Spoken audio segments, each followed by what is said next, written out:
Good morning, folks. We're at Stellarium and we'll turn off the atmosphere to see what the sun blocks out. We are now just 2 days away from the geocentric conjunction of Venus and Saturn, just left of the sun there.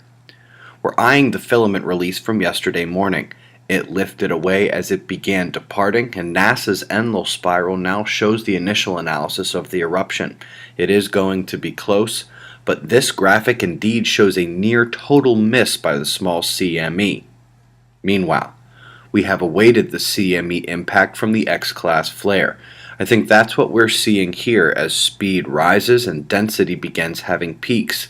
Temperature rises slightly as well, but most importantly, the phi started spinning and the BZ is showing fluctuations large enough that it could only come from one thing. Luckily, the eruption did not give us too much magnetic instability. KP of 4 is the peak so far. But the energy changes in our system in general are very evident on the magnetometers. There were no more major flares. You see 1M yesterday, but it was low level. We do have to expect at least a few more flares from that active region as it maintains delta class with bipolar complexity seen in a couple places and developing in one more. Incoming spots are smaller and still turning in. Southern negative coronal hole departs, and just like the planet conjunction, the northern opening is just 2 days away from lining up with Earth. The only other solar feature of note on the disk was a beautiful filament eruption on the southeastern limb. The quake uptick picks back up, had a significant tremor this morning south of the Loyalty Islands. The full listing reads as high as 6.7. Otherwise, the largest quakes of the day were in the Indian Ocean and near the Philippines. Meanwhile, across the Pacific, we continued taking slightly above average tremors, including the swarm near the Oregon-Nevada border, but with smaller magnitude. The low in the central U.S. should be easy to see right there.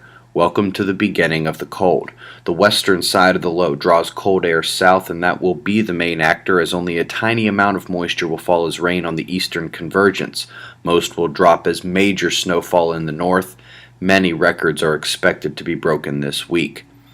The North Atlantic low is easily discernible here, but there is also a moisture flow up from the Mediterranean to Norway and aided by eastern flows. That's where you see the two cloud lines and tonight's weather watches in purple. Follow those lines. Down under we see a convergence drawn from New Zealand back to the northeast coast of Australia and a second convergence out in the west. Very simple set of alerts there.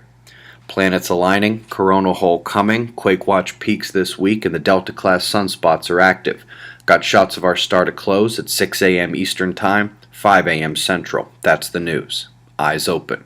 No fear. Be safe, everyone.